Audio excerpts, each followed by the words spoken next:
Welcome back everybody to another video here on the channel, and today we are going to be talking about the Primal TCG, and I'm going to be discussing the first deck that I ever built for Primal TCG. So we have two videos up on the channel already, and those are about the booster boxes that we purchased at Gen Con and opening them and just kind of live reacting to what we got out of those boxes. Now, my girlfriend and I, we do not have extra access to cards or anything like that. Actually, I've reached out to Primal several times and we have not gotten any responses on our communications on making content for Primal TCG. So what that means is that we are building our decks based on what we got out of those booster boxes that you saw us open live on the channel. This leads to two things. This leads to the fact that I am not building an ideal competitive deck here because I only have access to certain cards. I might not have full play sets of cards and I might not be able to put everything in that I want to put in. The second thing is that means I'm coming at this like an average player. I'm coming at this as a casual player who maybe picked up a booster box or was picking out decks and was getting cards and building a deck out of that. I was not going to look for singles or anything like that to make this deck exactly what I want it to be. So I am going to be doing this deck tech from a casual player perspective on how I built this deck, how I would change it, and things like that. So after we finished our unboxing, we separated all of the cards by which kind of deck that they were going to go into, and we were surveying what we got, and it looked like we were going to have enough to make the 4 core decks of Primal, and that was the Draginked, the Pirates, the Micromon, and the Plagueis,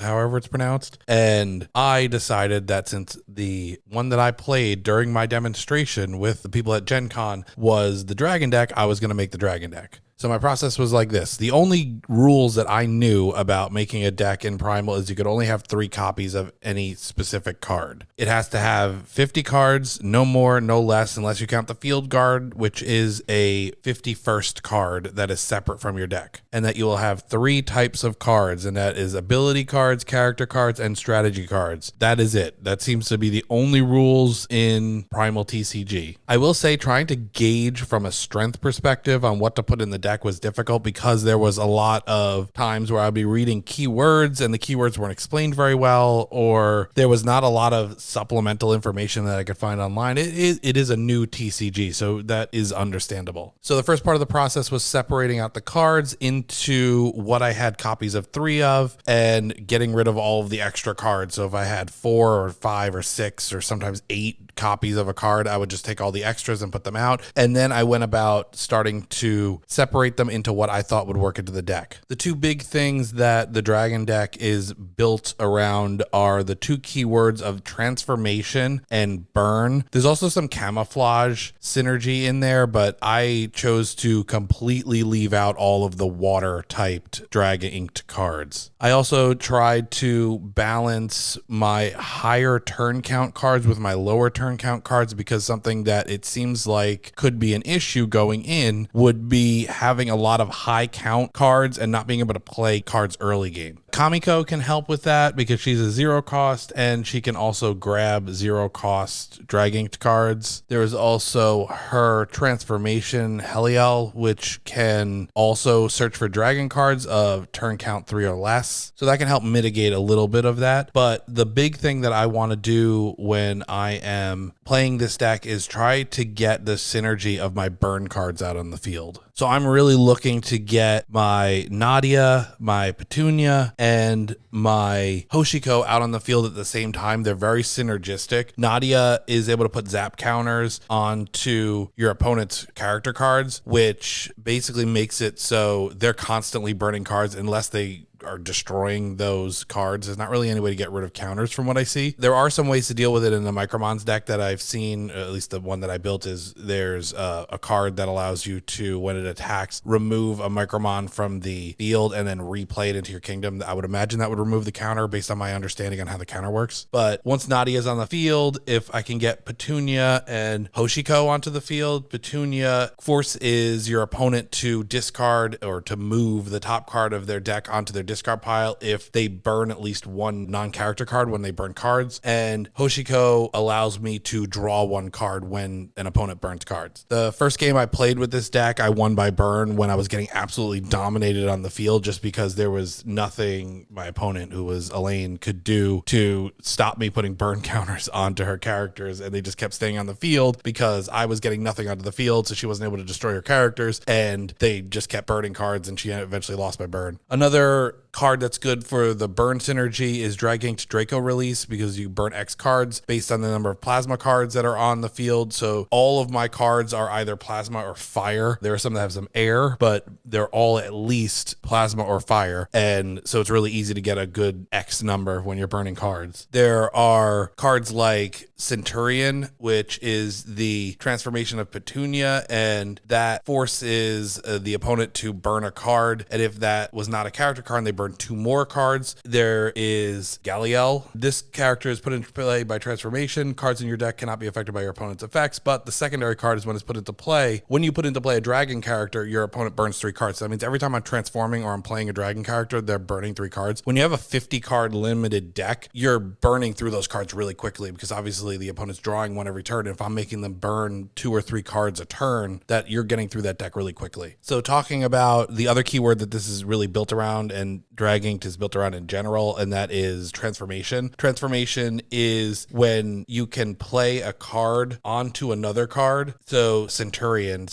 is transformation of Petunia. That means you have a Petunia on the field, and when you play that transformation card, you expel the Petunia and it gets attached to the Centurion that you're playing. One of the cool things about transformation is it actually lowers the turn count of the card, and it also lowers the hand cost by 1 each. So you can get those stronger dragon cards out earlier. And this also plays into the Micromon deck. The Micromon deck also has some transformation synergy. So getting those strong dragon cards that also still maintain, as long as they were a transformation, maintain the effect of the original card too. So you're getting the synergy of Petunia as well as Centurion, as well as Nadia. And then when you transform Nadia into Quetzal, because Quetzal will place a zap counter onto a target character the opponent controls and then deal 1 damage to each opponent's characters that have 1 or more zap counters on them. So you're getting the ability from Nadia to place zap counters, and you're doing damage when this character is played. Going into what I have in the deck in terms of the numbers and what I wish I had. So I only have 2 copies of Nadia in the deck. I wish I had 3 because she is kind of key to the burn strategy. I only have 2 copies of Petunia, and I only have 2 copies of Hoshiko. Those are just what I got in the booster boxes, so I'm not able to put in that 3rd copy of those 3 cards. I definitely would put in a 3rd copy, and I just don't have them. I do have 3 copies of Draginked Draco release. I did find myself not playing this card as much as I thought I would because I was kind of spending a lot of my essence, my plasma essence specifically, on Nadia's ability, but I have 3 copies in there. I wish I had an additional copy of Centurion. I only have 2 in the deck currently, and I only have 1 copy of Galliel, and I wish I had 3. Because I only have 1 of Galliel, I only have 2 copies of Sasaki, though I could run an extra copy of Sasaki if I wanted to, but since I only have 1 of his transformations, I didn't bother running another one. I do wish I had another copy of Quetzal, but again, I only have 2 copies of Nadia, so having 2 copies of Quetzal is kind of fine, but I would ideally want another copy of him so I could potentially transform Nadia, even though I only have 2 copies. And that's kind of where I was at, is there was a lot of the key characters I only have 2 copies of from what I got out of the booster box. As I play more, I definitely would add that 3rd copy of Petunia, Nadia, and Hoshiko. Absolutely add another Quetzal, add another Centurion, definitely add a couple more copies of Galliel. Those would make the deck stronger. I definitely feel like it would. I'm running 2 copies of Richie, and I'm running 3 copies of Raikiri. Raikiri can be played out of your discard pile, which means it's good if you get it early. You can use it for essence or discard fodder and then be able to transform out of your discard pile if you get Richie on the board. Playing into the burn strategy as well, I'm running 3 copies of Draginked Promise, which causes your opponent to burn 2 cards. Then you draw 2 cards and discard 1 card. If your opponent has 25 or more cards in their discard pile, you can play this card from your discard pile. And if you're making them burn a lot of cards, then they probably have a lot of cards in their discard pile. So this is a great late game card that you can play multiple times with that recursion. Draginked Symbiosis is a good card because it can negate an ability card that's being played. Another good card that I have that doesn't directly play in is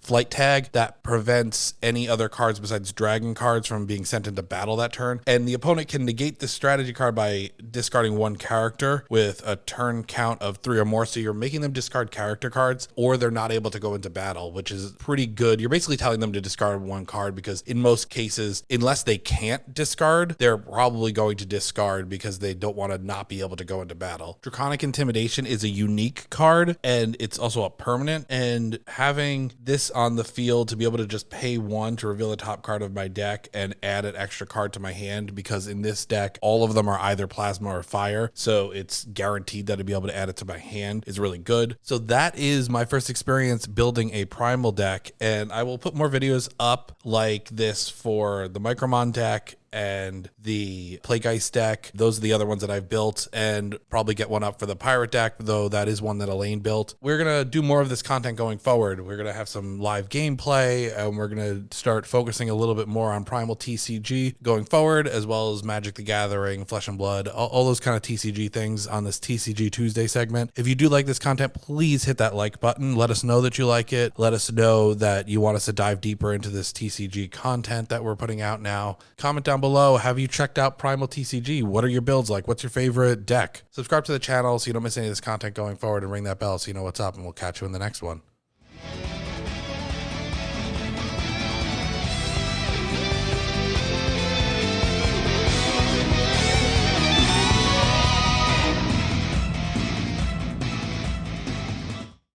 Hi, Tisha Valenza, aka Poison Ivy, and you've just been watching King's Entertainment Reviews. Don't forget to like, subscribe, and watch.